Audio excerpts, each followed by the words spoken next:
भक्ति प्रसाद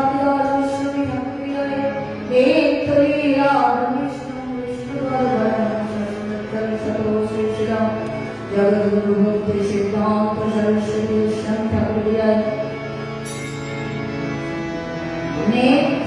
ठाकुर विष्णु विष्णुवान परम षष्ठोत्तर श्री श्रीमद जगद्गुरु भक्ति सिद्धांत सरस्वती ठाकुर कृपानो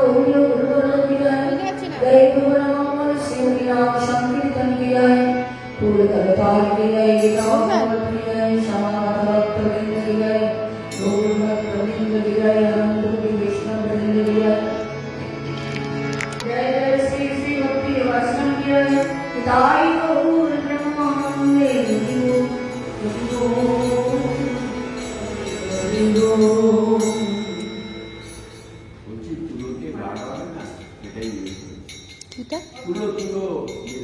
গার্ড দিয়ে দিয়েছি তো গার্ড দিয়ে দিয়েছি তো না না সে কোনোদিন হয় গার্ড হবে কখন যখন ওই ক্যামেরাতে যখন কিছু আটকাবে তখনই কি হ্যাঁ কি বলছিস সাফ করে দিতে বলছিল সাপই আছে আগের থেকে বলতে হতো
কেমনে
विलसते योऽवधि भावविदेहम् त्रिभुवन पावना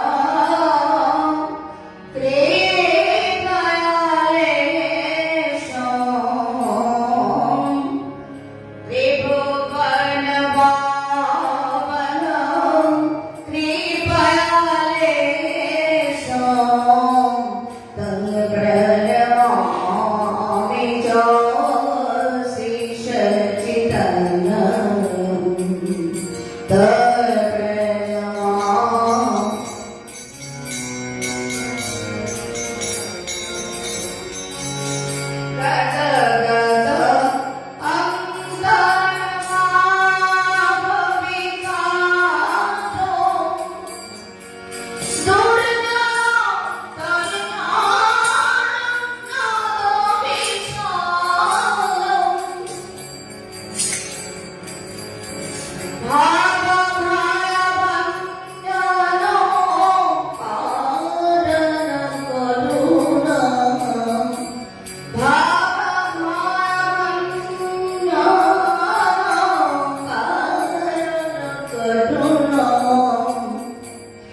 तं प्रणमामि च श्रीसच्चिदानन्दम्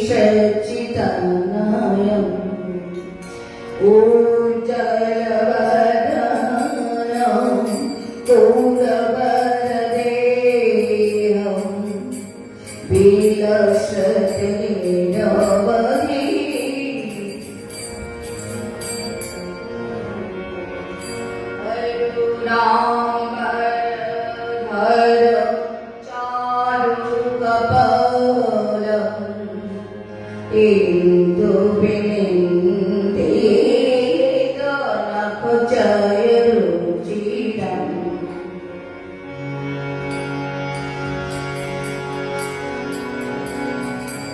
जल पीतने जामुना नाममीना जल पीतने जामुना नाममीना प्रणमामि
श्री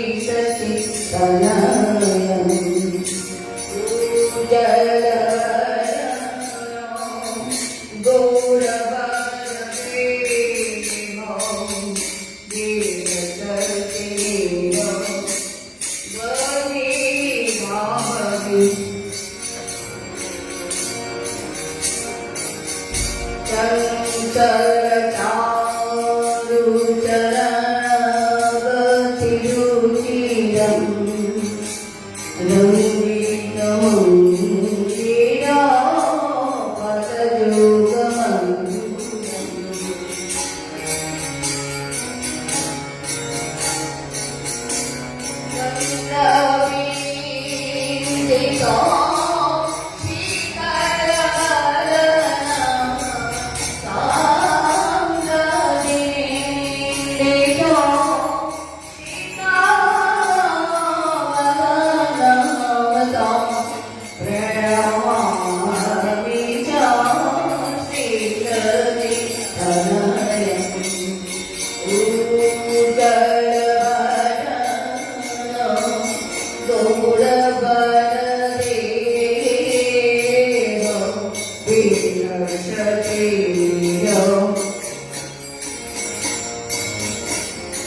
Buddha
ॐ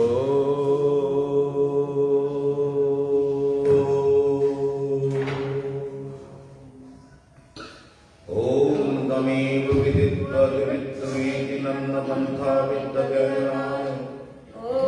पूर्णमदः पूर्णमिदं पूर्णात् पूर्णमुदच्यते पूर्णस्य पूर्णमादाय पूर्णमेवावशिष्यते ॐ ब्रह्माण्डं ब्रह्मणो ब्रह्मणोदं ब्रह्मैव तेन गन्तव्यं ब्रह्मकर्मसमाधिना ॐ मूलप्रकृतिविषये नमः ॐ जगच्चन्द्रसे नमोऽखे ॐ निरञ्जनाय गुरुनामगिरि ॐ नित्याय नमो ॐ नित्यशक्ति नमोपाय ॐ आरोग्यकाय नमः सर्वङ्गै ॐ अपारमये नमः ॐ समानमये नमः ওই চারটা চাপিয়ে দিই মতো অঙ্গই দিই ॐ उदारमये नमः আরে খোল আবার খোল ॐ व्यामये नमः ॐ रामकृष्णाय नमः ॐ ह्रीं तर्जनीभ्यं नमः ॐ रोमतमाभ्यं नमः ॐ रोमनामिकाभ्यं नमः ॐ वेङ्कटाभ्यं नमः ॐ रोङ्कर्दलकर्मभ्यं नमः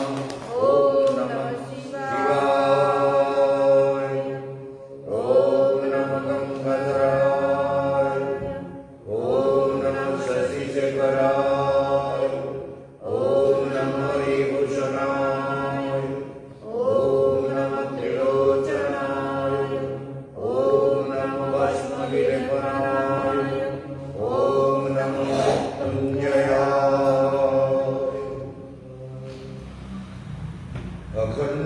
अखण्डमण्डलाकारं व्याप्तं येन चराचरं तत्पदं दर्शितं येन तस्मै श्रीगुरवे नमः नारायणं नमस्कृत्य नरं चैव नरोत्तमं देवीं सरस्वतीं व्यासं ततो जयमुदीरये सर्वाग्रे नित्य विलापविष्ट भक्तहृदय गुरुदेव गोस्वामी महाराज শ্রী গুরুদেবের চরণ কমল বন্দনা করে তাঁর অবৈধকে আশীর্বাদ প্রার্থনা করি। সমস্ত আমাদের দৃষ্টির অন্তরালে ফেসবুকে ইউটিউবে যেসব প্রোগ্রাম দেখছেন সমস্ত ভক্তবৃন্দ, বিদ্যান সমাজ, স্নেহময়ী করুণাময়ী বাৎসল্যময়ী মাতৃশক্তি এবং আমাদের আশ্রমের যত ভক্তবৃন্দ বৈষ্ণববৃন্দ সবাইকে আমার জানাই হার্দিক অভিবাদন। আজকে আমরা বিশেষ ব্যাখ্যা করব। আচ্ছা, বইটা দেখো তো, বিলসতী না বিলসিত? বিলসিত সতী বলছে, ওই জন্য তো আমি বের করছি এটাকে। বিলসিত নিরবধি ভাব। যাই হোক, আলোচিত বিষয় হচ্ছে গীতার বিশেষ কথা নিয়ে আলোচনা হচ্ছে। গীতাতে ভগবান অর্জুনের কথাকে পুরো মাত্রায় সমর্থন করলেন। চঞ্চলং হি মনঃ কৃষ্ণ প্রমাথি বলবদৃঢ়ং তস্যাহং নিগ্রহং মন্যে বায়ুরিব সুদুষ্কর। এই যে কঠিন ব্যাপারটা তুমি এত সোজাসুজি বলে দিলে, এটা এত কঠিন ব্যাপার কিন্তু মনে হলো যেন সব জলের মতো বলে গেলে, কিন্তু আমার তো মনে হচ্ছে মহা কঠিন ব্যাপার। কৃষ্ণ তখন বলছে অসংশয় সন্দেহ নেই, অদ্ভুত ব্যাপার। মনে রাখবে যে তুমি যেটা বলেছ সেটা সন্দেহ নয়, সেটা শাশ্বত সত্য। কঠিন কিন্তু কঠিন নয়। কি অদ্ভুত ব্যাপার! হ্যাঁ, কঠিন কিন্তু কঠিন নয়। কারণ ধারায় কঠিন কখন হয়? যদি উল্টো হাওয়া বয়, উল্টো স্রোত বয়, উল্টো স্রোত আবার উল্টো হাওয়া, তাহলে নৌকো নিয়ে এগোনো বিরাট কঠিন হয়ে গেল। স্রোতটাও উল্টো, হাওয়াটাও উল্টো, তখন কঠিন হয়ে গেল। কিন্তু স্রোতটা যদি সুজনে হয় আর হাওয়াটাও যদি অনুকূলে হয়, তাহলে আর কঠিন হল না।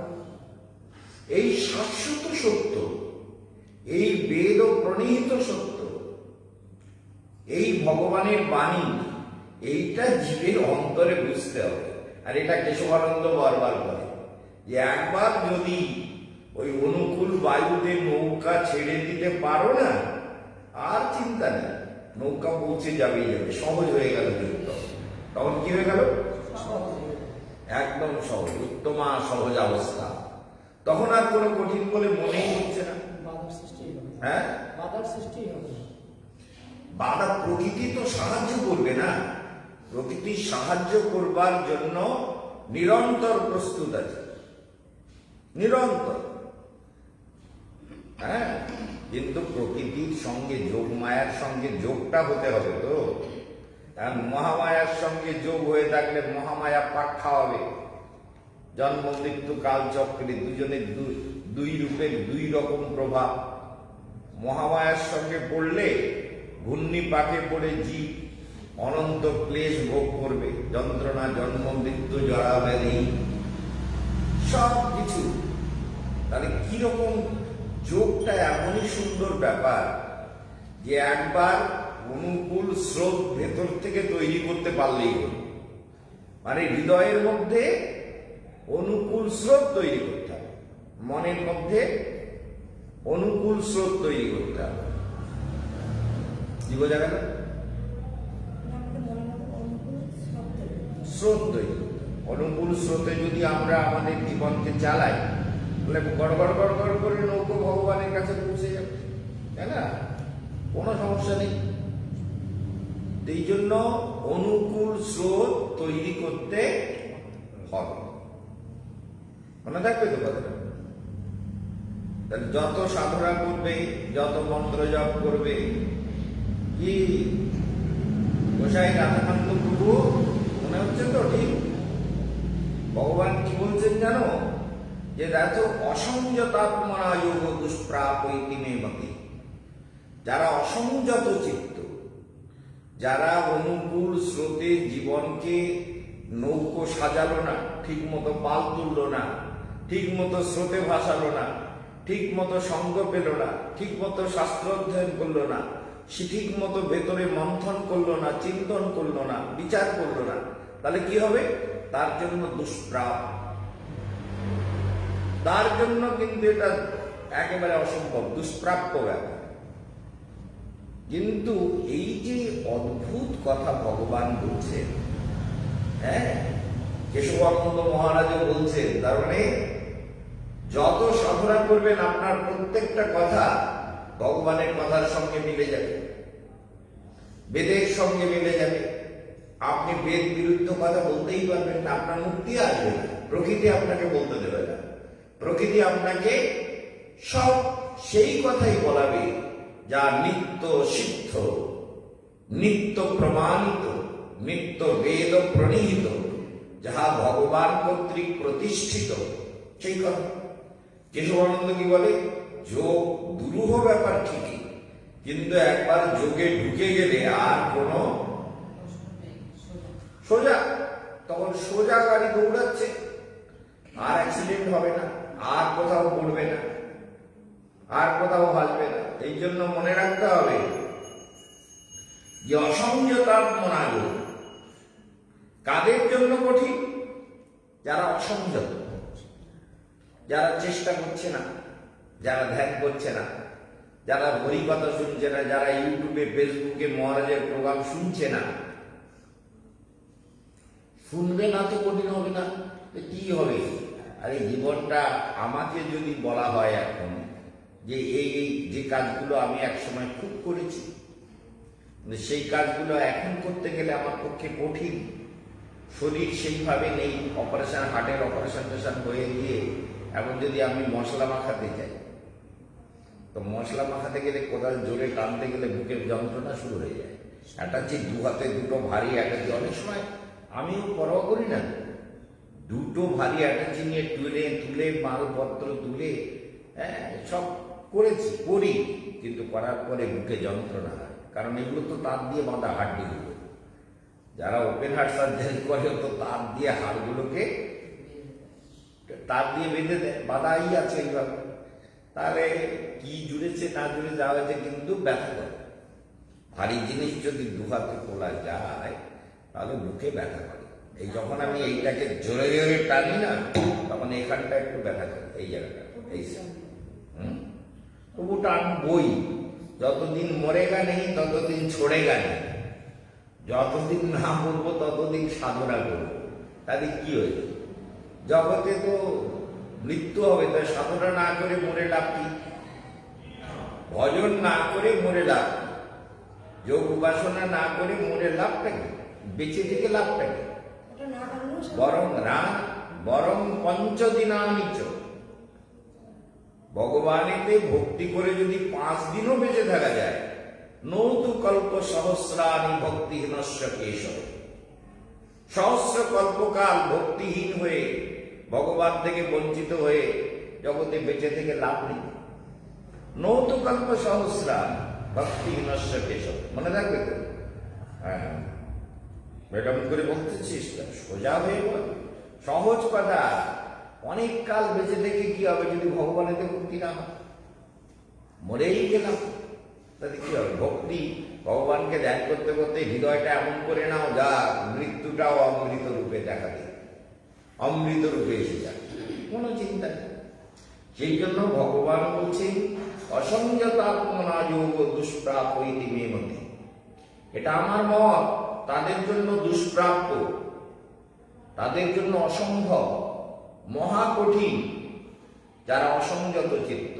আমি যে এতক্ষণ ধরে সংযত অভ্যাসের কথা বলে এলাম, সেই অভ্যাসকে যারা করছে না, ভগবান বলছেন অসংশয়ন মহাবাহ নিগ্রহম চালক, মনকে নিগ্রহ করা ভীষণ কঠিন, কিন্তু অভ্যাসে, যদি অভ্যাস করে, এই কথার সঙ্গে পরের শ্লোকের কিরকম মিল দেবে?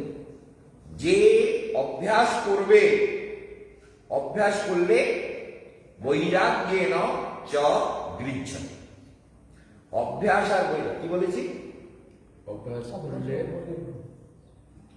আর বৈরাগ্য বেরোচ্ছে না কেন? মূর্তি এতদিন হরিকথা কেন ঠিক হচ্ছে?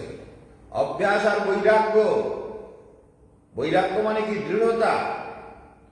অভ্যাস করব আর দৃঢ়তার সঙ্গে করব, নিয়মের সঙ্গে, বিধিবিধানের সঙ্গে, এগুলো করতেই হবে।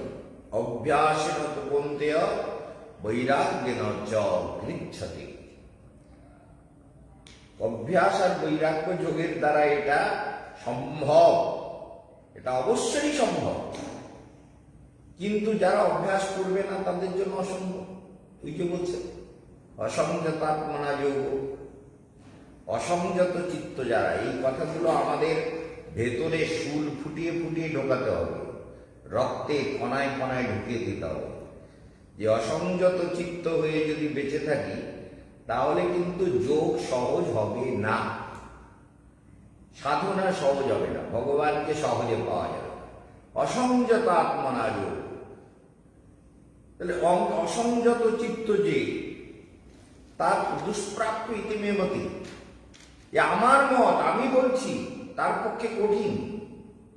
যে নিজেকে নিরন্তর অভ্যাসের মধ্যে জোড়ে না, যার মধ্যে দৃঢ়তা নেই, যে গুরুদেবের সেবা করে না, গুরু সেবাতে আন্তরিকতা নেই, গুরুর প্রতি সমর্পণ নেই, গুরুদেবের প্রতি ভক্তির অভাব হয়ে গেছে, যে কোনো কারণে গুরুতে যদি সমর্পিত চিত্ত না হয়, গুরুর উপদেশ, গুরুগম্যা বলে, গুরুগম্যা না, গুরুগম্যা, গুরুগম্যা, হ্যাঁ, ময়জকলা আকার গম্যা, সেই জন্য গুরুগম্যা। তাহলে গুরুর চরণতলে বসে আমাকে শিখে নিতে হবে, নিয়ে আমাকে অভ্যাস করা হবে, একেবারে সহজ। আশ্রমে থেকে যদি আমরা সাধনা করে সাধন জীবনটাকে সহজ করে না নিতে পারি, তোমরাও তো মা গুরুদেবের চরণতলে এসে বসে শুনেছ, তাহলে সহজ করে নিতে হবে। তা না হলে কত জন্ম পাক খেতে হবে, তা ঠিক আছে। এত সহজ সুন্দর বিচার যদি হৃদয়কে স্পর্শ না করে, মন যদি গ্রহণ না করে, ভগবান বলছেন অভ্যাসন তু কোনতে, এই যে কথাগুলো বৈরাগ্যেন চ গৃহ্যতে, অভ্যাস আর বৈরাগ্য যোগ, এই দুটো যদি জুড়ে যায়, অর্থাৎ নিরন্তর মন্ত্র জপের অভ্যাস করো, নাম জপের অভ্যাস করো, সৎ গ্রন্থ অধ্যয়নের অভ্যাস করো, সৎ চিন্তনের অভ্যাস করো, সৎ বিচারের অভ্যাস করো।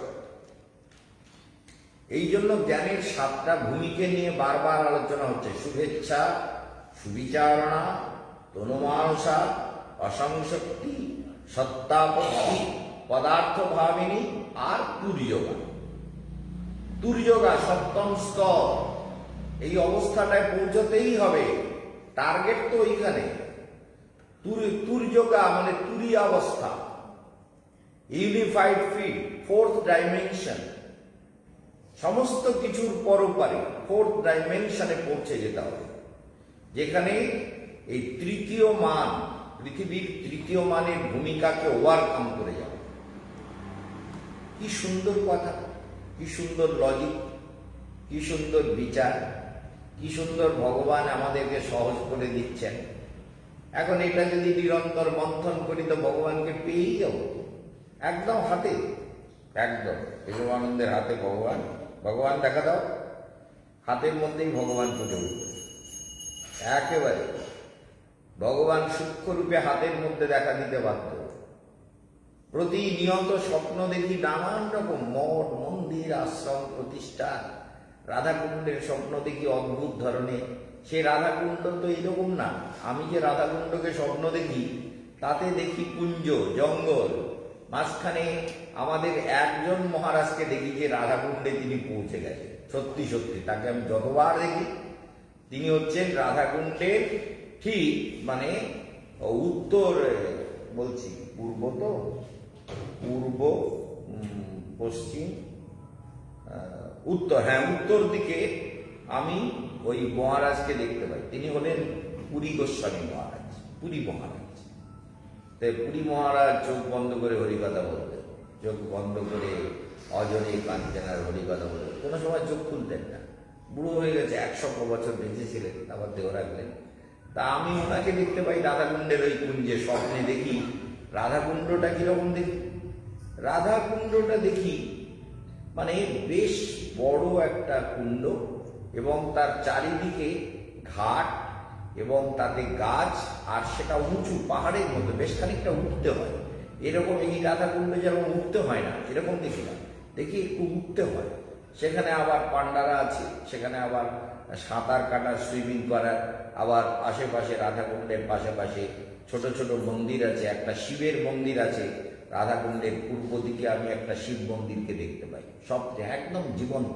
চোখ বন্ধ করলে রাধাকুণ্ড যদি দেখি তাহলে একদম ওই স্বপ্নটাই আসবে। ওই স্বপ্নেতে দেখি, দেখে দেখে দেখে দেখে ওই নিকুঞ্জের মধ্যে ওই পুরী মহারাজকে দেখতে পাই। আমি বলে, এই পুরী মহারাজ কোথায়? বলে ওই তো ভেতরে আছে। এই একটা নাট মন্দির পার হলাম, আর একটা নিচু, আবার একটা নাট মন্দির, সেটা পার হলাম, হয়ে আবার একটা নিচু, তারপরে দেখি মন্দির, ঠাকুর আছে। মানে দুটো নাট মন্দির, মাঝখানে একটু গ্যাপ মতন নিচু আছে। তারপরে দেখছি রাধা মাধবের সুন্দর মন্দির, তারপরে পুরী মহারাজকে দেখছি।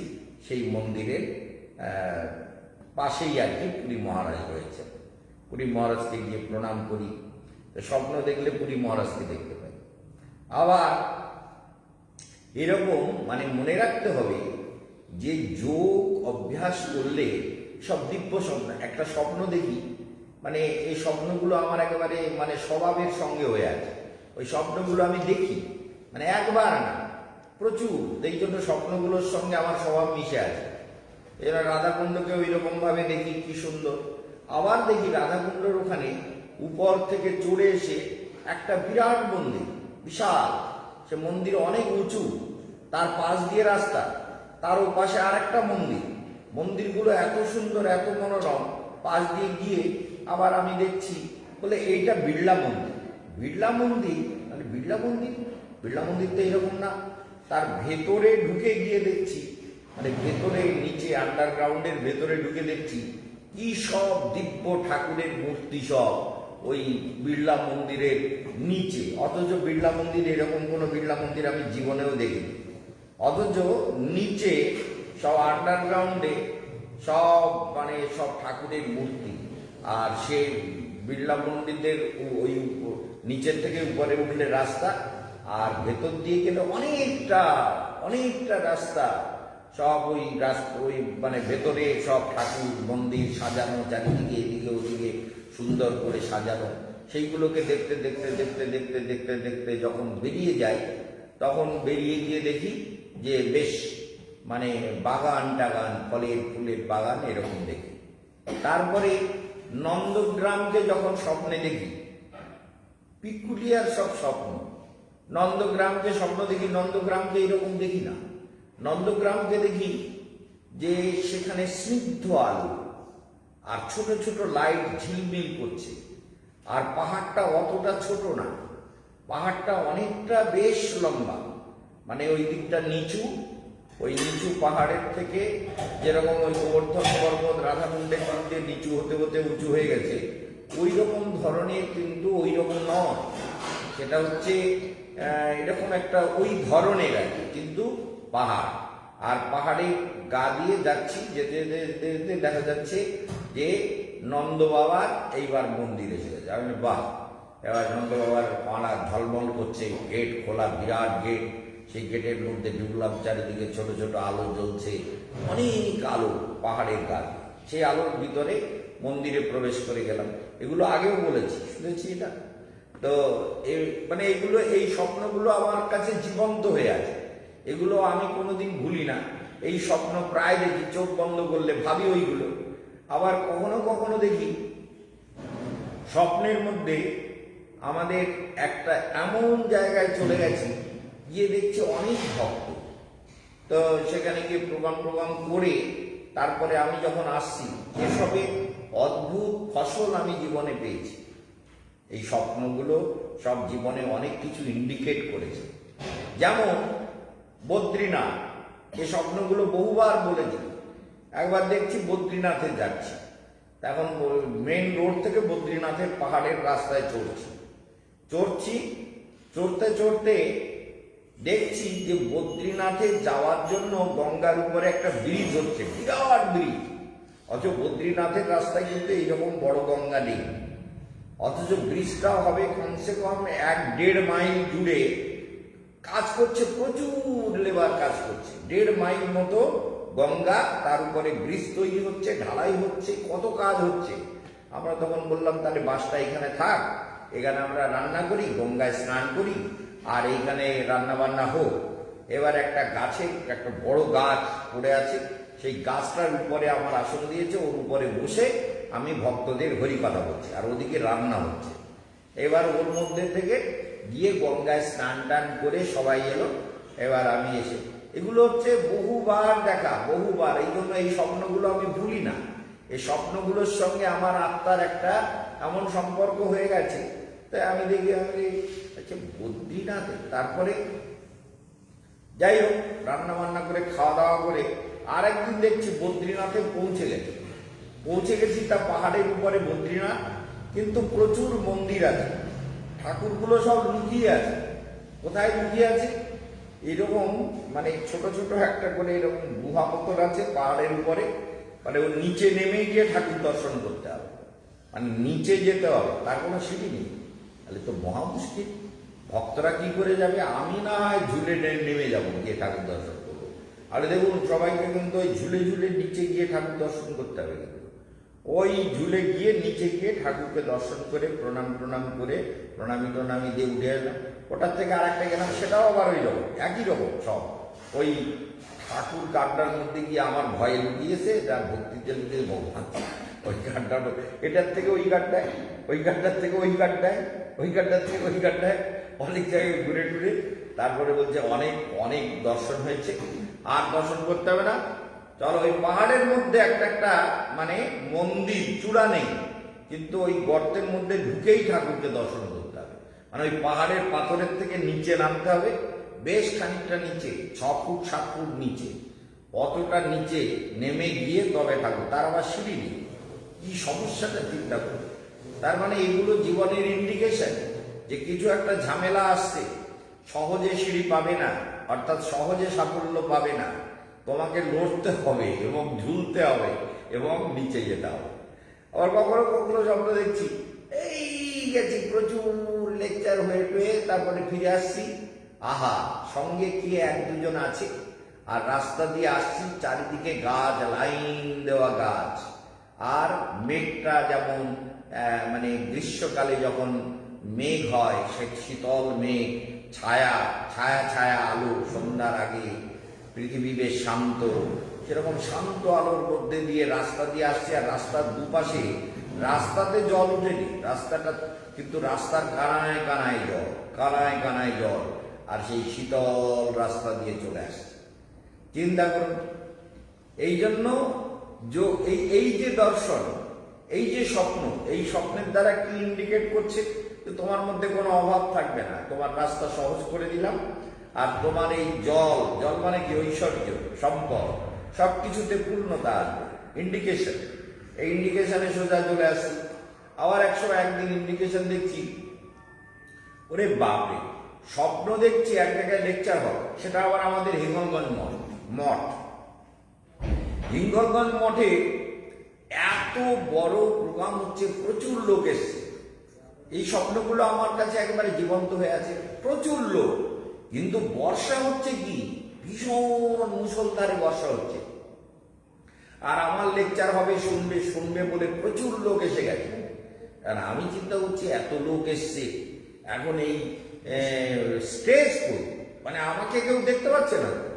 এবার আমি উঠেছি প্রাচীরের উপরে, প্রাচীরের উপরে উঠে লেকচার দিচ্ছি, প্রাচীরের উপরে উঠে লেকচার দিচ্ছি। চিন্তা করুন, প্রাচীরের উপরে উঠে তারপরে লেকচার দিয়ে, বৃষ্টিও যত জোরে হচ্ছে, লেকচারও তত জোরে হচ্ছে।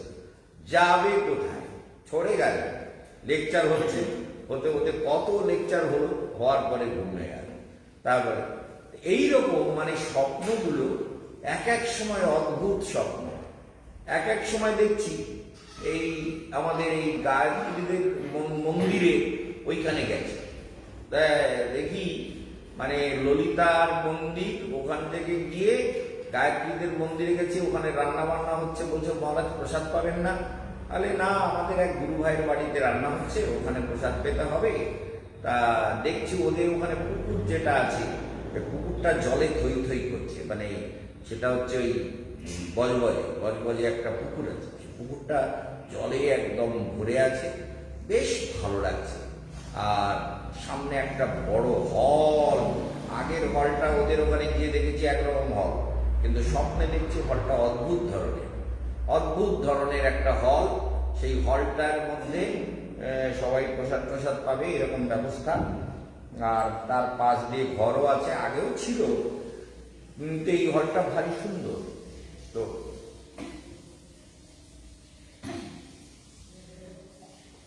যত জীবনে সাধনা করবে, তত সবকিছু মনে রাখতে হবে। স্বপ্না মজুমদার মহারাজের মা হয়েছ, মনে রাখতে হবে যে মহারাজ কি বলছেন আমার মাথায় যদি না থাকে, মহারাজ জিজ্ঞেস করলে তখন তো ছেড়ে দেবে না। সেই জন্য যেন মনে রাখতে হবে যে মহারাজ কি বলছে। সেই জন্য আর বুড়ি মনে রাখলে, বুড়ির মাথায় ওই মাস্টার যেরকম কাঠটা মেরেছিল, এরকম হবে, মনে রাখতে হবে। আর বাচ্চা তোরে কি দিয়ে মারবো? যা ইচ্ছা। আচ্ছা ঠিক আছে, তাহলে আমাদের ঠিক করতে হবে, এরকম একটা দিয়ে মারতে হবে। ঠিক আছে, না মারলে যাতে বাজনাটাও শুনতে পাই লোক, মারার থেকে বাজনাটা বেশি হতে হবে, খাজনার থেকে বাজনা বেশি, সেইটা দেখা যাবে। এই জন্য তাহলে দেখা যাচ্ছে কি, যে স্বপ্নগুলো দিব্য স্বপ্ন হয়ে যায়, দিব্য অদ্ভুত স্বপ্ন। কোনো দিন স্বপ্নে, একদিন তো স্বপ্ন দেখছি যে গঙ্গায় গেছি, কিন্তু গঙ্গাটা পুরো ভর্তি না, কিন্তু গঙ্গাটা বেশ নিচু, কিন্তু দুই পাড় এমন করে বাঁধানো, এমন উঁচু করে সুন্দর করে বাঁধানো, ওই বাঁধানো পাড় দিয়ে চলে যাচ্ছে। আর কি সুন্দর হাওয়া বইছে, আর স্নিগ্ধ আলো, কোনো রৌদ্র নেই, প্রখরতা নেই। এ হচ্ছে যোগীর জীবন। মানে প্রখর রৌদ্র, প্রখর তাপ স্বপ্নে দেখলে জানতে হবে যে সাধনায় অনেক সমস্যা তৈরি হবে।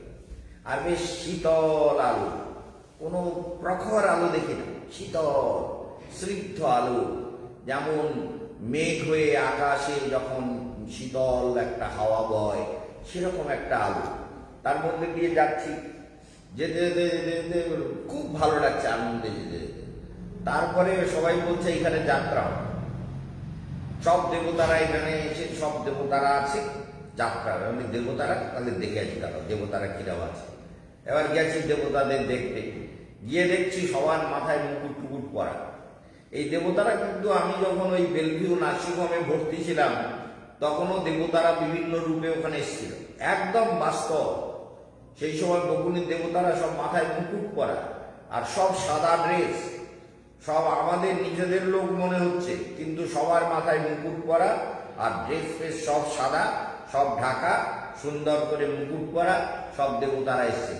আমি আবার ওদেরকে ভীষণ, আরে এই আসন্ড, হ্যাঁ তোরা সব এসেছিস আর আমার সঙ্গে দেখা করছিস না, আমাকে বেঁধে রেখেছে তো, ছেড়ে দে পাগলগুলো। হ্যাঁ, তার মধ্যে দেখছি আমি গালাগালি দিচ্ছি তো। এবার ছন্দা বলতেছে, আপনাকে দর্শন করতে এসেছে এরা, আপনি গালাগালি দিচ্ছেন কেন?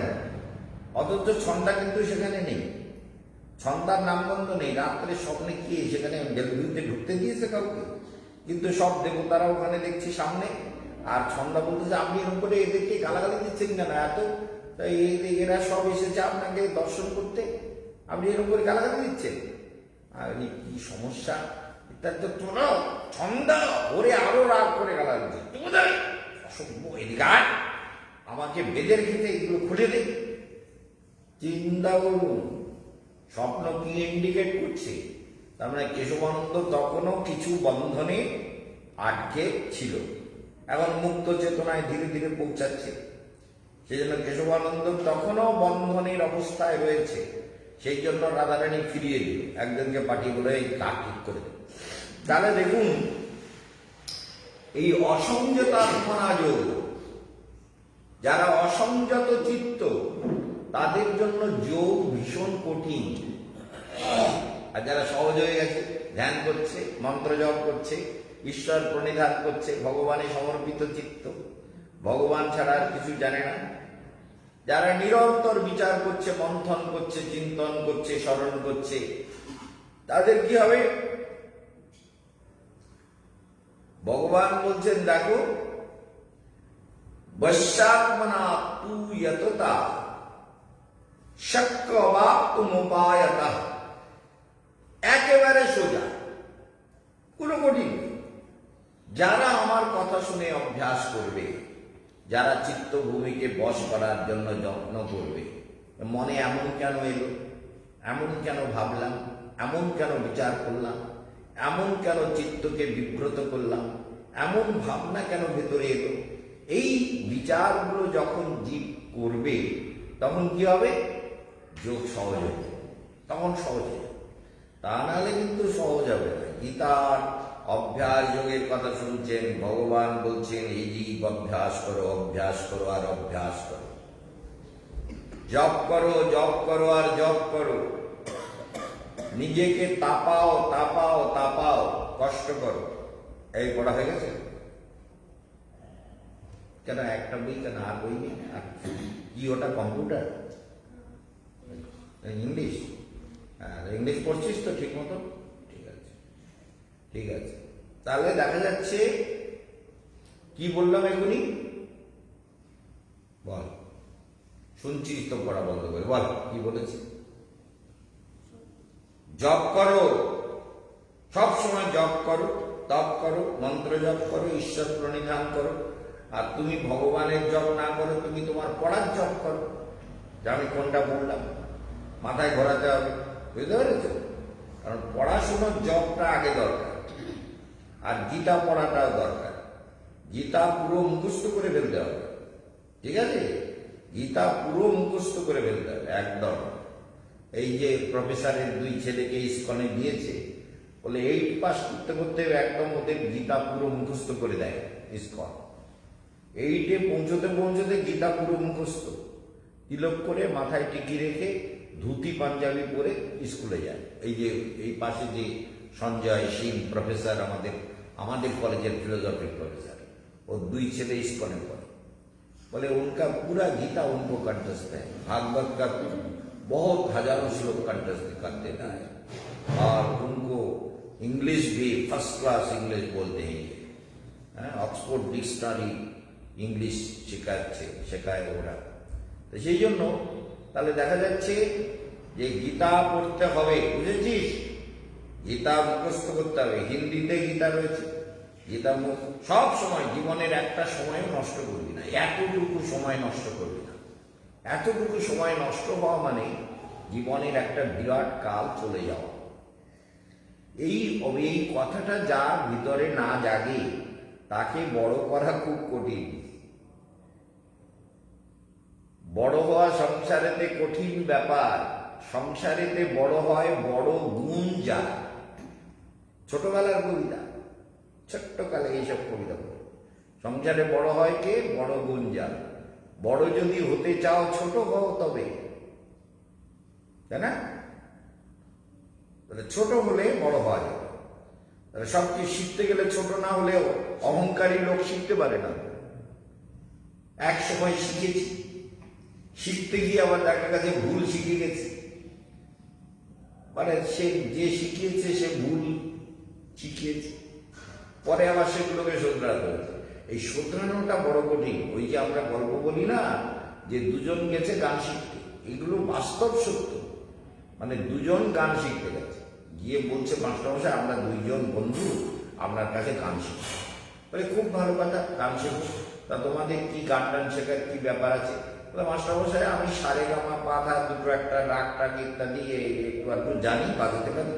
আর এ কিচ্ছু জানে না, এও শিখবে। এ বলেছে দেখ বন্ধু আমি তোর সঙ্গে গান শিখবো। তা বলতেছে ও তাহলে ঠিক আছে। এগুলো হচ্ছে প্রপার একদম এক্সাম্পল গুলো, একেবারে জীবন্ত সত্য। মাস্টারমশাই বলছে দেখো, বলে আমাদের মাসে কি দিতে হবে মাস্টারমশাই? বহুদিন আগের কথা তো। তো বলছে দেখো ও তো কিছু জানে না, ওরে মাসে 5 টাকা করে দিলে হবে। আর তুমি তো কিছু জানো, সেই জন্য তোমাকে মাসে 10 টাকা করে দিতে হবে। তাহলে মাস্টারমশাই কিরকম হলো? 10 টাকা কেন? আমি দেবো, 5 টাকা দেবে। এই কি বলেছি, কি বললাম? মাস্টারমশাই কি বলছে? হ্যাঁ, যে জানে, যে জানে তাকে কত দিতে হবে? মন্দিরে ফেলে ঘুরে বস, পাশন্দ যে পড়া বাদ দিয়ে বসে আছে, অথচ একটা গল্প বলছে, এটা মাথায় থাকে না। দুজন গেছে গান শিখতে, তো সেই দুটো যে বলছে যে আমি কিছু জানি আর এই কিচ্ছু জানি না। কি বলেছি? এ কিছুই জানি না। তা আমাদের দুজনে মাসে কত দিতে হবে আপনার দক্ষিণা? তা বলছে তুমি ও জানে না তো, ওর মাসে 5 টাকা করে দিতে হবে শেখাবার জন্য। আর তোমার জন্য তুমি জানো বলে তোমার জন্য 10 টাকা। বলে কেন মাস্টারমশাই? আমার জন্য 10 টাকা, ওর জন্য 5 টাকা। কেন? হ্যাঁ, এই জন্য বলে তুমি যে বলে 10 টাকা এই জন্য লাগবে, তোমাকে তো আগে যেগুলো শিখেছো ওগুলো তো নিজের 12 বাজিয়েছো, ওইগুলো ভোলাতে 5 টাকা লাগবে আর শেখাতে 5 টাকা লাগবে। আর ওর তো ভোলানোর দরকার নেই, ওকে যা শেখাবো শেখাবো। একেবারে বাস্তব কথা।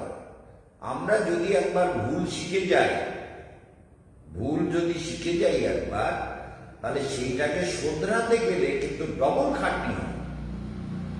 হ্যাঁ, অনর্থ উপশমন সাক্ষাৎ ভক্তি যোগ অধুক্ষদে, এই শ্লোকটা ভুল শিখে গেছিলাম। সেই শ্লোকটাকে ঠিক করতে আমাকে যে কতবার রিপিট করতে হয়েছে, তো বলতে গেলে আবার ওই ভুলটা চলে আসতো, তারপরে আবার ঠিক করেছি। এই জন্য ভুল শিখে গেলে খুব মুশকিল। এই জন্য জীবনে তাহলে ভগবান বলছেন এটা কিন্তু একদম আমার মতে এটা একদম পরম সহজ ব্যাপার। যে যোগের কথা আমি বলেছি সেটা একদম সহজ সরল। কেশবানন্দের মতো মনোনিবেশ করো, ধ্যান করো, স্বপ্নে মন্ত্র জপ করতে করতে ঘুমিয়ে পড়ো, স্বপ্নে আনন্দের স্বপ্ন দেখো, আনন্দের স্বপ্ন, ধ্যানময় স্বপ্ন, ঘুমানোই সব, আনন্দে ঘুমাও, আনন্দে থাকো, কাজ করো, সব কিছু আনন্দে করো, আর সব কিছু সুন্দরভাবে করো, সহজভাবে করো, তাই না? তাহলে কি হবে? সব কিছু সহজ হবে, সহজ। এই জন্য এই সহজ অবস্থা আনতে গেলে ভগবান বলছেন এটা শক্য, বলছেন শক্য অবাপ্তু মুপায়তঃ, অতএব এটা সহজ হয়ে যাবে যদি আমার কথা মতো সাধনা করো। তাহলে সেই সাধনা হচ্ছে অভ্যাস আর বৈরাগ্য। সবসময় মনে রাখতে হবে। এই যে অদ্ভুত কথা ভগবান বললেন, এই কথাগুলো হৃদয়ের মধ্যে নিরন্তর করাতে হবে, হ্যাঁ, পাক দিতে হবে, ঘূর্ণি পাক বন্ধন করা, হ্যাঁ হ্যাঁ, নিরন্তর মনে মনে ভাবতে হবে। রাত্রে শোয়ার সময় বলে কি, অসংযতাত্মনা যোগ দুষ্প্রাপ্যইতি মেমতি, হ্যাঁ, বশ্যাত্মনা তু যততা শক্তোপায়তঃ, অসংযতাত্মনা যোগ দুষ্প্রাপ্যইতি মেমতি যততা, বশ্যাত্মনা তু যততা শক্তোপায়তঃ। কি সুন্দর কথা! বশ্যাত্মনা তু যততা শক্তোপায়তঃ। যে বশে করে নিয়েছে তার জন্য একদম সহজ হয়ে গেল। ভগবান বলছেন সহজ। আর যদি অসংযত চিত্ত হয়, চেষ্টা না করে, তাহলে সংসারে পাক খাচ্ছে কোটি কোটি জীব, পাক খাচ্ছে, খাও। যেটা কেশবানন্দ বলে, করো ভালো, না করো আরো ভালো, তোমার ব্যাপার। আমি তো তোমার মঙ্গলের কথা বলবো, কারণ আমার স্বভাব ওইটা। মঙ্গলের কথা বলাই আমার কাজ। সন্ন্যাসী আমি, যোগী আমি, তপস্বী আমি জীবনে যে উপলব্ধি করব, যে সাধনা করব, সেই সাধনার কথা জগৎকে বলে যাব। যে যতটা নেবে নেবে, না নেবে না নেবে, আমি আর কি করব? একসময় মনে হতো জগৎকে বদলে ফেলবে। বিবেকানন্দ যেমন একসময় বলেছিলেন, 100টা যুবক পেলে জগতের স্রোত ঘুরিয়ে দেব। জগতের স্রোতকে ঘুরিয়ে দিতে পারবো, জগতের মানসিকতার স্রোতকে। কেশবানন্দ বলতো 100টা ছেলে লাগবে না, আমি একাই ঘুরিয়ে দেব। এইরকম মানসিকতা ছিল আমার। কারণ বিবেকানন্দের সঙ্গে আমার স্বভাবের অনেক মিল আমি নিজে মাঝে মাঝে মন্থন করি। পরবর্তীকালে যখন শুনি, তখন আমি ওই রকম দুর্ধর্ষ সন্ন্যাসী। সেই জন্য আমার কাছে কি হয়, বাংলা আমি একাই বদলে ফেলব। লেকচার দিয়ে দিয়ে তোলপাড় করেছি, কত লেকচার দিয়েছি আগে, কত লেকচার দিয়ে গেলে সব বদলে দেবো নিশ্চয়ই, ভালো কথা। কিন্তু দেখা যাচ্ছে বদলে দেওয়া তো দূরের কথা, যা শেখালাম সব দেখি অঙ্কে ভুলেই গেছে, গ্রহণ করতে পারছে না।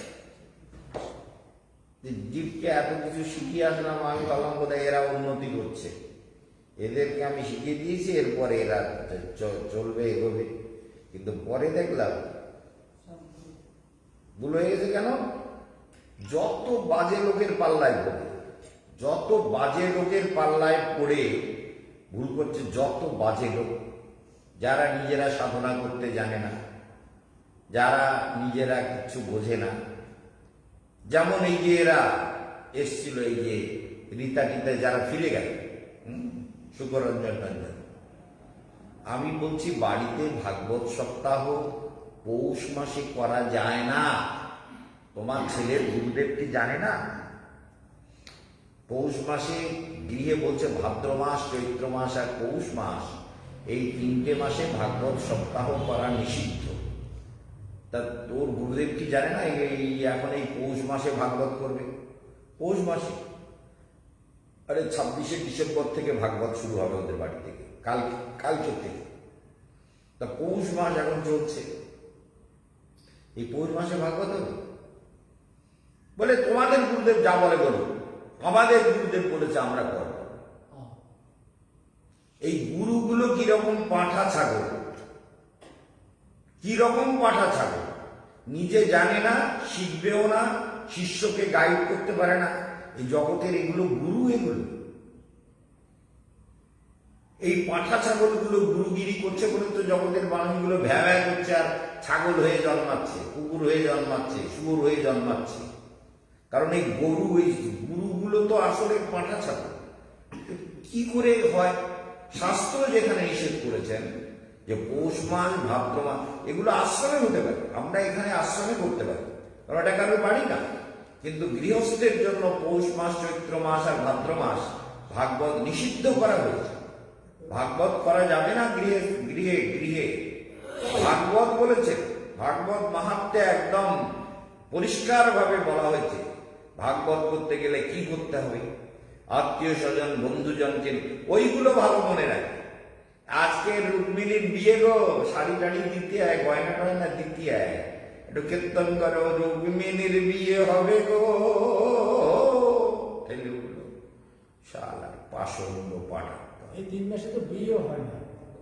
বিয়ে ওরা তো বিয়ে দেবে না, রুক্মিণীর বিয়ে দেবে, সত্যভামার বিয়ে দেবে, জাম্বুবতীর বিয়ে দেবে, সত্তার বিয়ে দেবে, কৃষ্ণের যত বউ আছে, নরকাসুরের ওখান থেকে যে 16,000 মেয়েকে উদ্ধার করবে তাদেরকে বিয়ে দেবে, সব তো বিয়ে পাঠ করবে, তার বিয়েগুলো করবে, উৎসব করবে, অন্নকূট করবে। পাষণ্ড গুরু, সারা কলিযুগের মানে পাঠা, মহা পাঠাই বলে তোমাদের গুরুদেব যা বলে বলুক, আমাদের গুরুদেব এই বলেছে। গুরে গুরু রে, আরে গুরু এক ছাগল আর এগুলো আর এক ছাগল। হ্যাঁ, এই শিষ্যগুলো কিরকম পাঠা চিন্তা করো। এরা ভালো উপদেশ দেবে না, এদের মঙ্গলটা কিসে হবে? কলিযুগ, ভেবে লাভ নেই, কাল কলি বলি ন ইন্দ্র বৈর। বোঝা যাচ্ছে রাধাকান্ত প্রভু? গোপী ভাব থাকছে তো? না না, থাকছে না, ঠিক আছে। তাহলে দেখা যাচ্ছে যে এই যে কলিযুগের গুরুরা কিরম চিন্তা করে, শিষ্যটাও কিরম পাঠা। সে বলে তোমাদের গুরুদেব যা বলে, তোমাদের গুরুদেবের কথা তোমরা শোনো, আমার গুরুদেবের কথা আমি শুনবো। ফাইনাল হয়ে গেছে, মিটিং করা হয়েছে গুরু ভাই বোনদের নিয়ে। 26শে ডিসেম্বর থেকে আমার বাড়িতে ভাগবত হবে। ছেলে সোনার দোকান করে দিয়েছে, বাবা 1,30,00,000 টাকা দিয়েছে, আর ছেলে এদিক দিয়ে ওদিক দিয়ে লোন করে কয়েক কোটি টাকা দিয়ে বেশ সোনার দোকান চালাচ্ছে ওখানে, মানে ডিগলিপুরে বিরাট দোকান, সোনার দোকান, একটাই বোধহয় বড় দোকান, ওইটাই। হ্যাঁ, তাই এইখানে সোনা কেনে সবাই, এখন দোকান ভালো চলছে। এখন গুরুদেব বলেছে তো লেগে যাও। গুরু এক পাঁঠা, চেলা আর এক মানে ছাগল। এই সব নিয়ে ধর্মের পথটা এত কলুষিত। শুনতে খারাপ লাগলেও সত্য কথা না। যা শাস্ত্রে নিষেধ করেছে তাই তুমি করবে। শাস্ত্র কি বন্ধ দিয়েছে তোমাকে এইগুলো করতে? তো তাহলে কি বিচার? মনে রাখতে হবে যে সহজ, একদম সহজ। কখন? বলে যখন ভগবানের আদেশ মানবে। শাস্ত্রের বিধান মানব না, নিজের মতো করব, এইসব মানে আমার মুখে তো কিছু আটকায় না। না, সত্যি কথা বলতে আমার কোনো দ্বিধা হয় না। জমের অরুজ সব, জমেরও অরুজ, আমার তো অরুজ বটেই, জমেরও অরুজ। হ্যাঁ, এই জন্য অর্জুন এই জন্য বলছে তাহলে যোগ কিন্তু একদম সহজ হয়ে যাবে। কার কাছে? যে নিজেকে, আত্মাকে বশীভূত করবে, নিজের চেতনাকে সুন্দর করবে, সুন্দর করে ধ্যান করবে, সুন্দর মনন করবে, সুন্দর চিন্তন করবে, বৈকুণ্ঠ গতি লাভ হবে, কোনো চিন্তা নেই, নিশ্চিত। সেই জন্য বলছেন অর্জুন, তখন বলছেন আচ্ছা কৃষ্ণ, তুমি তো এত যোগের কথা বললে, সব বুঝলাম, বুঝতে পারলাম মোটামুটি, কিন্তু একটা কথা তোমায় বলি, যদি এই তোমার কথা শুনে যারা যোগ শুরু করলো, অযতি শ্রদ্ধেয়পীত জগচ্চলিত মানস অপ্রাপ্ত যোগ সংসিদ্ধি কাম গতি কৃষ্ণ গচ্ছেন, তাদের গতি কি হবে? যোগভ্রষ্ট হয়ে গেল। যোগ করতে করতে যোগে আর এগোতে পারলো না, ঠিক মতো করে চলতে পারলো না, যোগভ্রষ্ট হয়ে গেল। সেই জীবনে আর ভগবানকে পাওয়া হলো না। তাহলে তার গতি কি? সেই ব্যক্তির গতি কি হবে?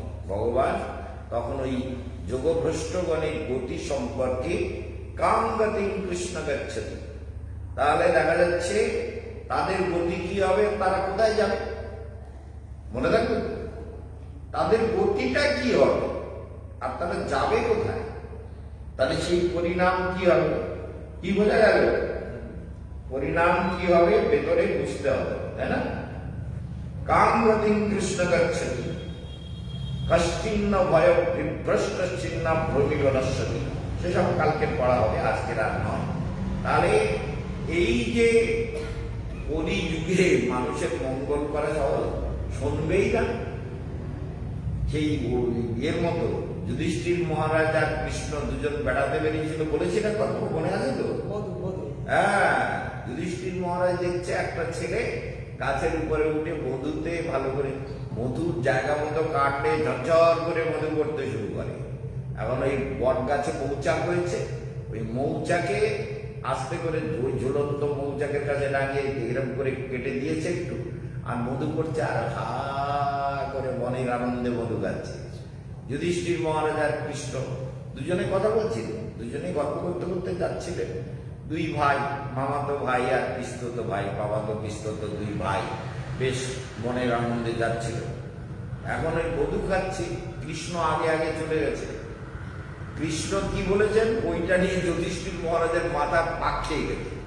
কৃষ্ণ বলছে জীবকে মঙ্গলের কথা বললেও শোনে না, আর যুধিষ্ঠির মহারাজ বলছে কেন?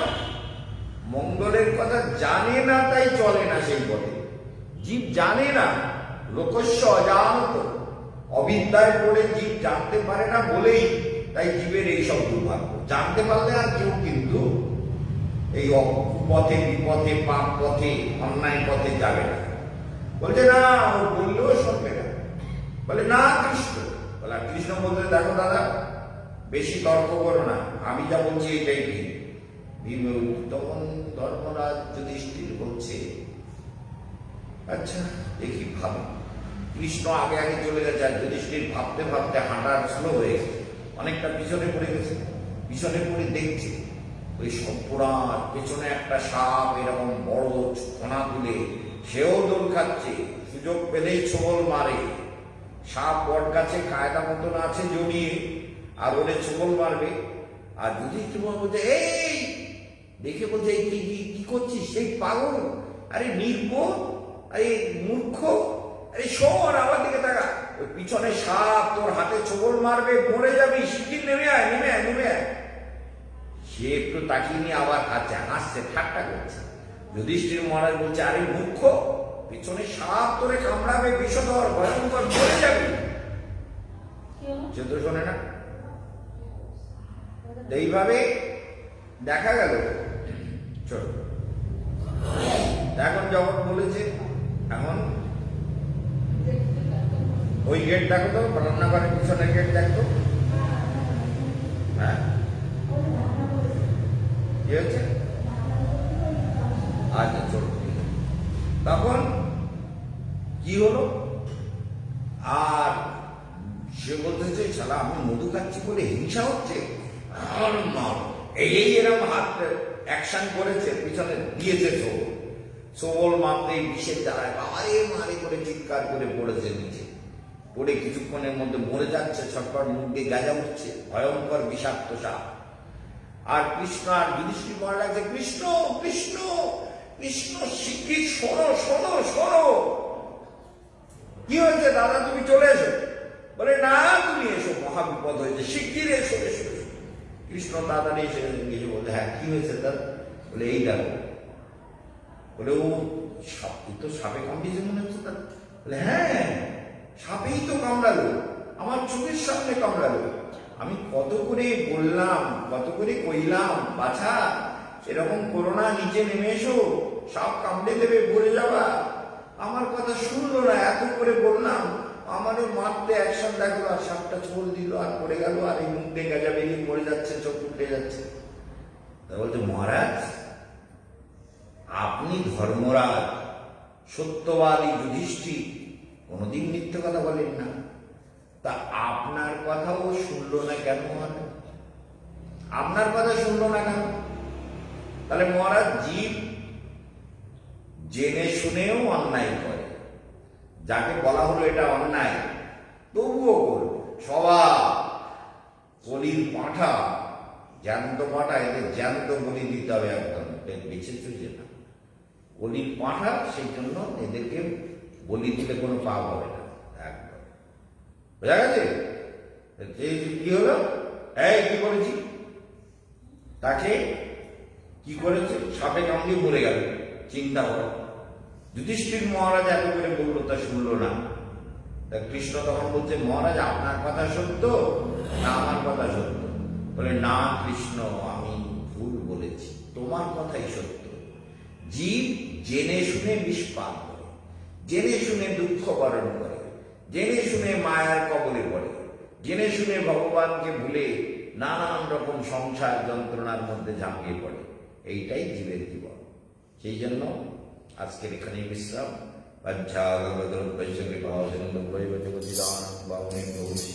নমো নমঃ।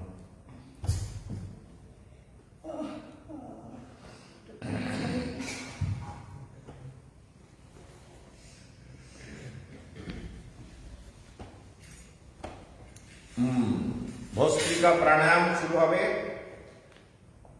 শুরু করো। ধ্যানের কোনো ধ্যান যে যার মতো করো, মনকে একাগ্র করো মূলাধার থেকে সহস্রার পর্যন্ত। তিনটে সূত্র ধরে এগিয়ে চলো ইড়া পিঙ্গলা সুষুম্নার মধ্য দিয়ে।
মুরানারী মৃত্যুঞ্জয়কে ধ্যান করো। স্বাধিষ্ঠানে প্রজাপতি ব্রহ্মা পদ্মজনী কমলনয়ন, পদ্মজনী ব্রহ্মা কমলাসন চতুরানন।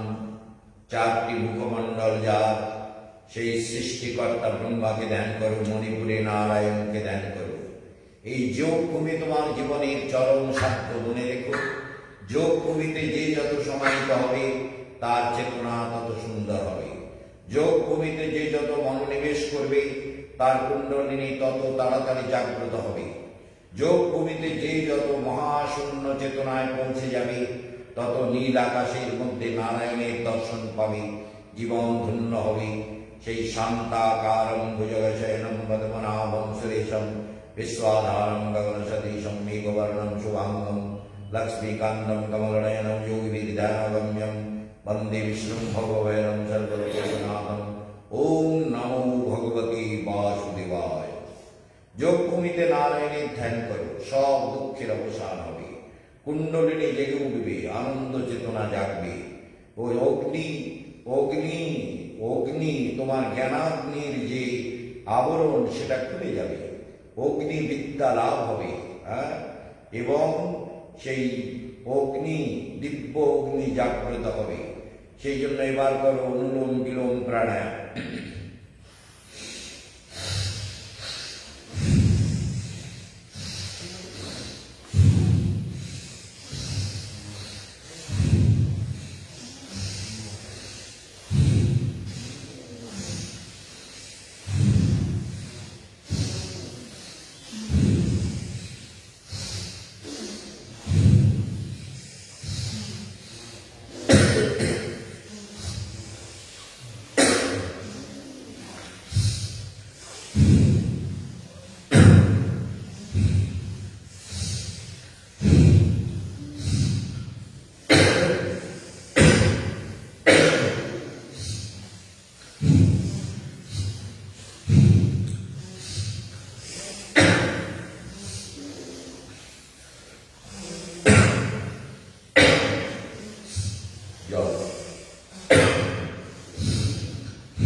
अनाहत चक्रे लक्ष्मी नारायण के ध्यान करो, विशुद्ध चक्रे गणपति के ध्यान करो, रिद्धि सिद्धि संयुक्त गणपति।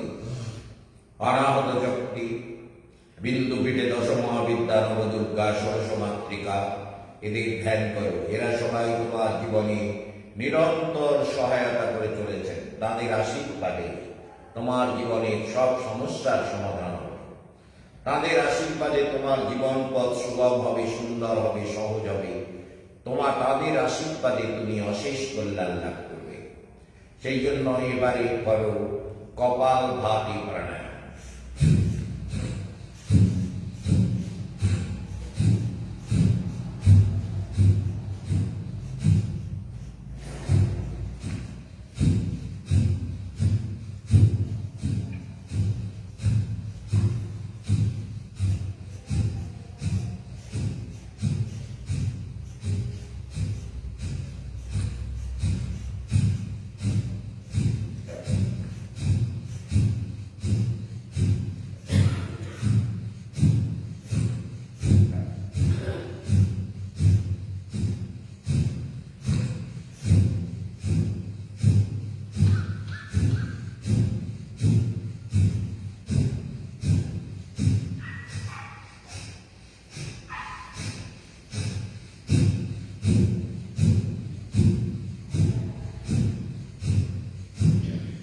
এই কথা শুনে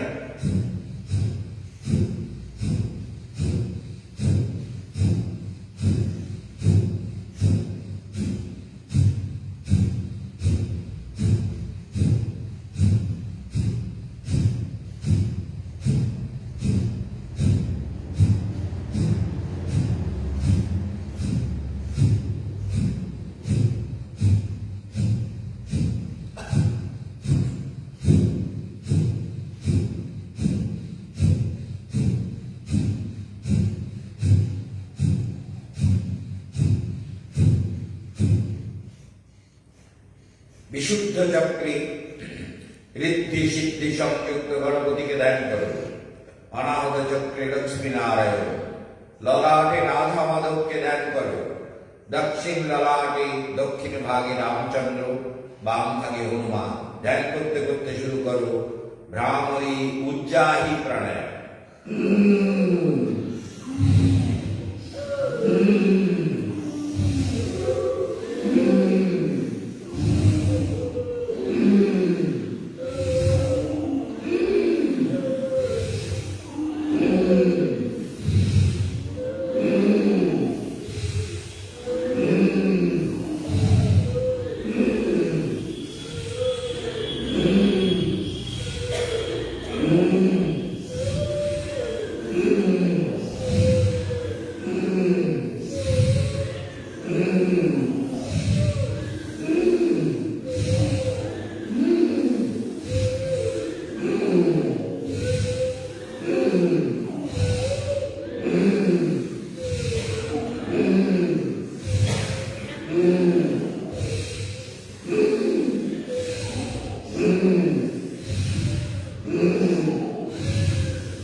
सहस्रार चक्रे जगदम्बा जगत कल्याणी त्रिनयनी महाशक्ति दुर्गा दशभुजा माता की ध्यान करो। ओम ह्रीं ह्रूं दुर्गाय नमः। महालक्ष्मी नमः। सहस्रारी वाम भागी दान भागी विद्यादायिनी विनामणि महासरस्वत्यै नमः। एवं मुक्ति ब्रह्मा विष्णु महेश्वराय नमः। पालनकर्ता विष्णुवे नमः। सृष्टिकर्ता ब्रह्मदेवाय नमः। संहार मूर्ति महारुद्राय सदाशिवाय नमः। शब्दों এবারে করব আমরা ভ্রামরী প্রাণায়াম। ওম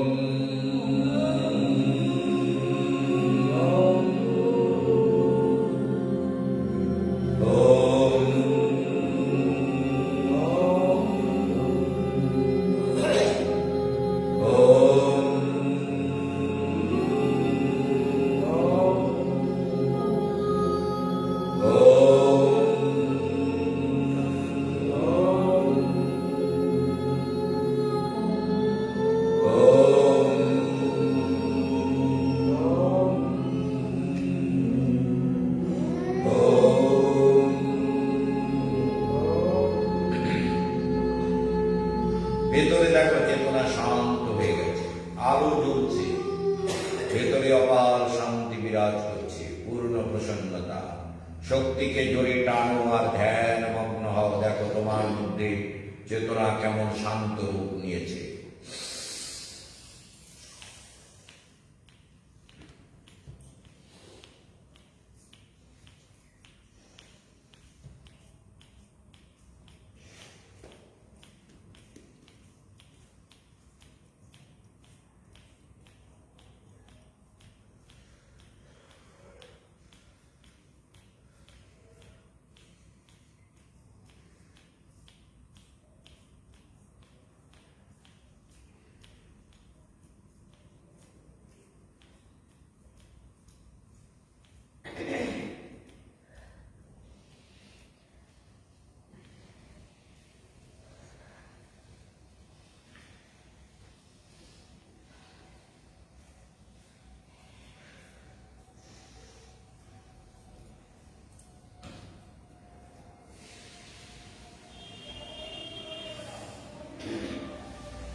কতক্ষণ শ্বাসকে কন্ট্রোল করে থাকতে পারি দেখাবো? এ তো অল্পক্ষণ করে দেখাচ্ছি। যোগ শক্তি কিভাবে ওঠে, কুণ্ডলিনী কিভাবে ওঠে, একদম চোখে দেখিয়ে দেবো একদম কিভাবে জাগ্রত হয়।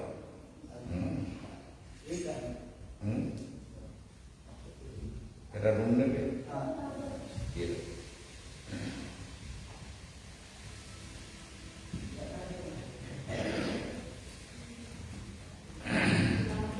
আবার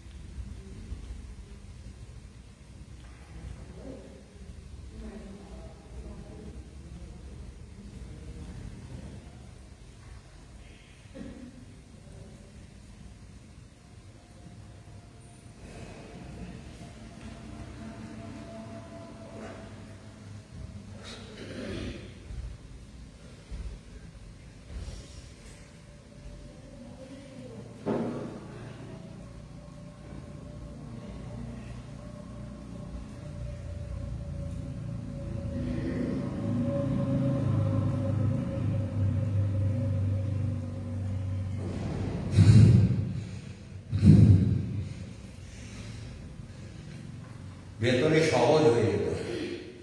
যখন কুম্ভক করা হবে ভেতরে সহজ, কষ্ট নয়। আমার মুখমণ্ডলে কোনো কষ্টের ছাপ পড়ছে যখন আমি করছি? প্রসন্ন। কষ্টের ছাপ পড়লে সহজ হতে হবে, সবকিছু সহজ। কুম্ভ প্রাণায়াম যা কিছু করবো সহজ চেতনায় করতে হবে, তবে প্রকৃতি সাহায্য করবে। ভেতরের প্রাণ শক্তি তোমাকে সাহায্য করবে।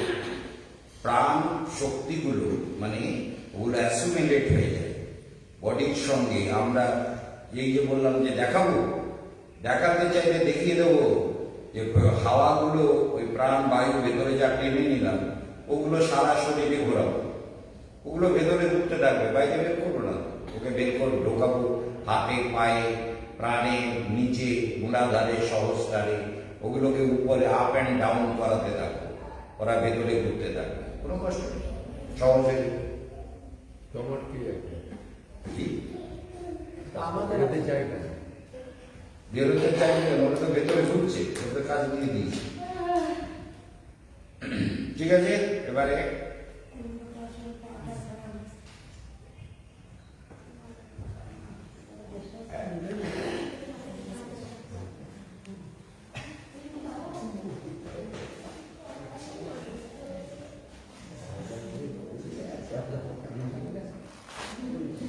পদ্মাসনে বসা ঠিক মতো অভ্যাস কর। পিছনে দেবক্ষণ না, এইটুকু বাচ্চা পদ্মাসন করতে পারে না। ও পেটকে এরকম নদী ঘোরাতে হবে, ওই রামদেবের মতো নদী ক্রিয়া করে যেরকম। আশ্রমের ছেলে যোগ করতে পারে না, এইটুকু পচকে ছেলে পদ্মাসনে বসতে পারে না, পায়ে ব্যথা করে, পায়ে বাড়ি মারবো কর না, ব্যথা কিরম বেরিয়ে যাবে।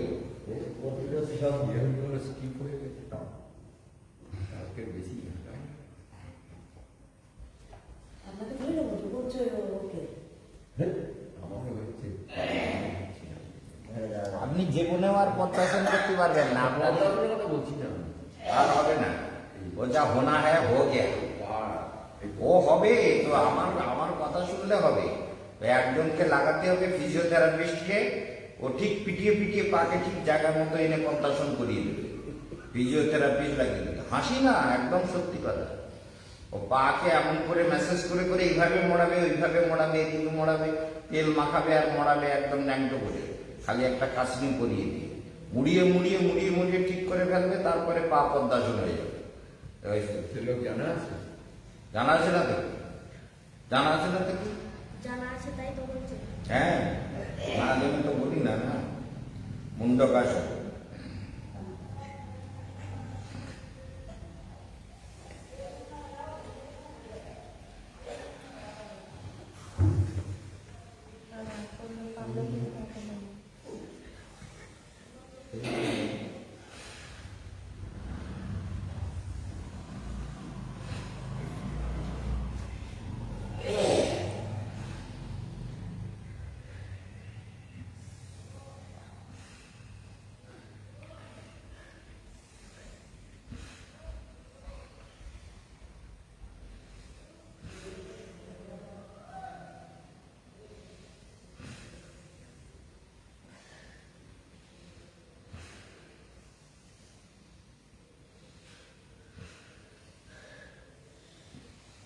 অগ্নিসার ক্রিয়া।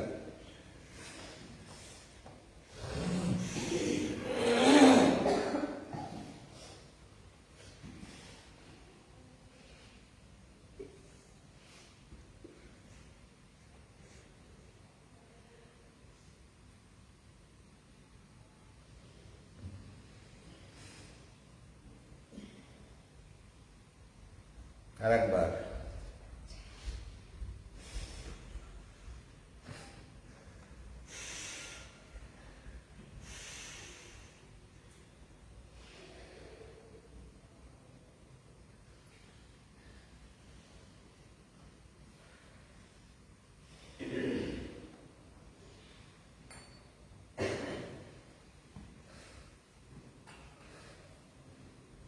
এই এখন একটু একটু চেষ্টা করতে না, আগে আর এরকম করতো, সব উল্টো উল্টো করবে। গোড়া জাতির আর হতো। এখন একটু একটু ঠিক মতন করার চেষ্টা করছে এতদিন পরে, বকিয়ে বকিয়ে বকিয়ে বকিয়ে বকিয়ে বকিয়ে তবে চেষ্টা করছে।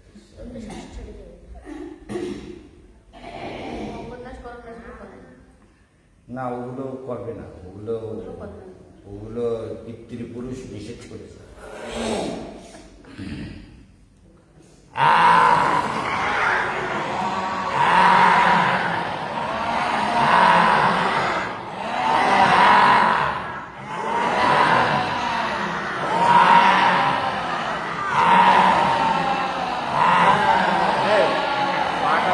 পাটা মুড়ে দাও।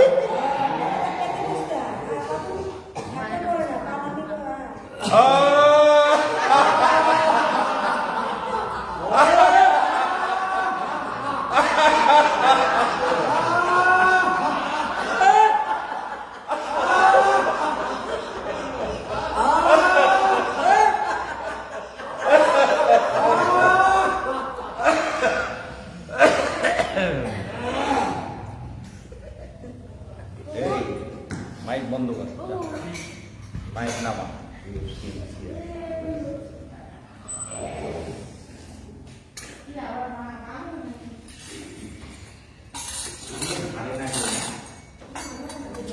আছে না, সময় নেই,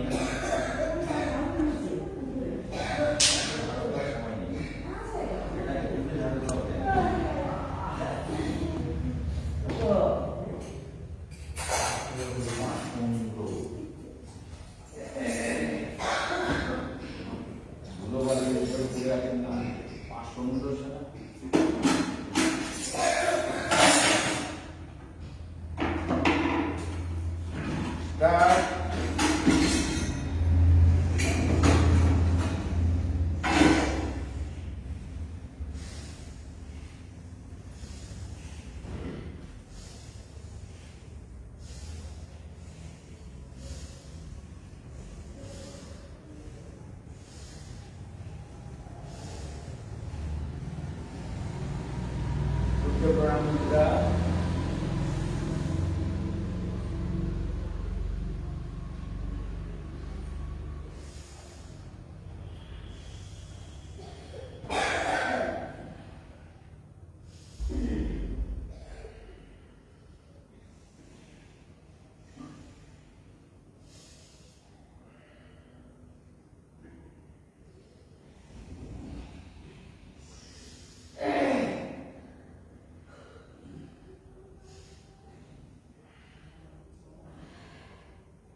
যা দেখছেন বুঝতে পারছেন তো, প্রতিদিন করবেন। যারা প্রোগ্রাম দেখছেন নিজেরা অভ্যাস করুন, সুস্থ হয়ে যাবে, সুন্দর হয়ে যাবে, মায়েরা সুন্দরী হয়ে যাবে, আর হয়ে যাবে, আর ছেলেরা সুন্দর হয়ে যাবে, মনটাও ভালো হয়ে যাবে, বুদ্ধিটাও ভালো হয়ে যাবে, তাই না? এই জন্য ভালো করে করবেন। আর বাকি বিচার করলে সব একযোগে করতে পারবেন। 21 তারিখে আমি কলকাতায় পৌঁছাবো, জানুয়ারি।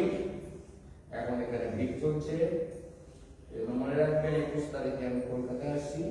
29 তারিখে কালচার প্রদর্শন হয়, আর 19শে মার্চ দীক্ষার দিন নির্ধারিত হয়েছে। আর 13, 14, 15ই জুন গঙ্গাধর সাঁতরার বাড়িতে উৎসব। নিজেদের সব কথাগুলো মনে রাখবেন। আর 26শে মার্চ আমাদের বাংলাদেশে যাওয়ার প্রোগ্রাম হচ্ছে, এখনো ফাইনালাইজ হয়নি, তবে ফাইনালাইজ করার পুরো প্ল্যান চলছে।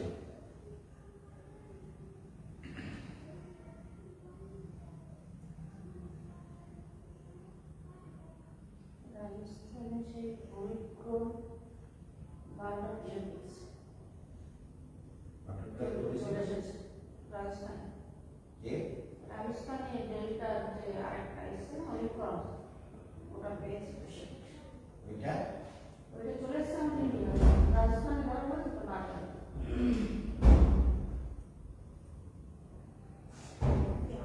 ধরা পড়ুক মরুক যাওয়াই হোক, নিজের সাধনা নিজে করো, নিজের সাধনা নিজে করো। রাজস্থানে আসবে, বৃন্দাবনে আসবে দর্শন করতে, রোগগুলো কি বৃন্দাবনকেও ছেড়ে দেবে? এসব কলিযুগের জীব, বৃন্দাবনের বেশি পাষণ্ড ঢুকে গেছে, এখানে আগে আসা দরকার।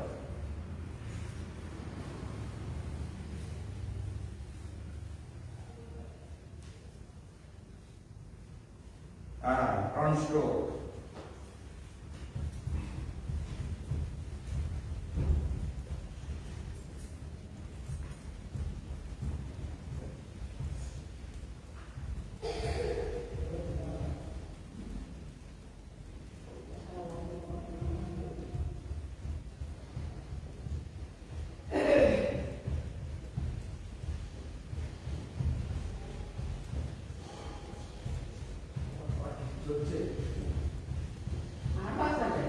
আগের থেকে অনেক চলছে।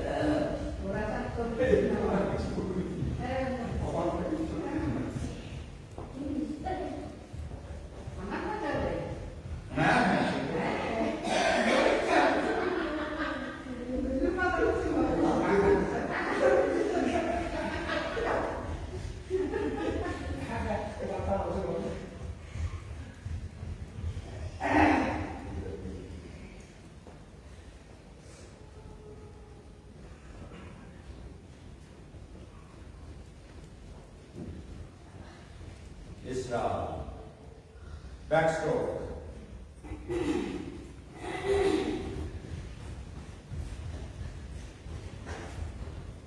Opportunity to change weight.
মানে সবাই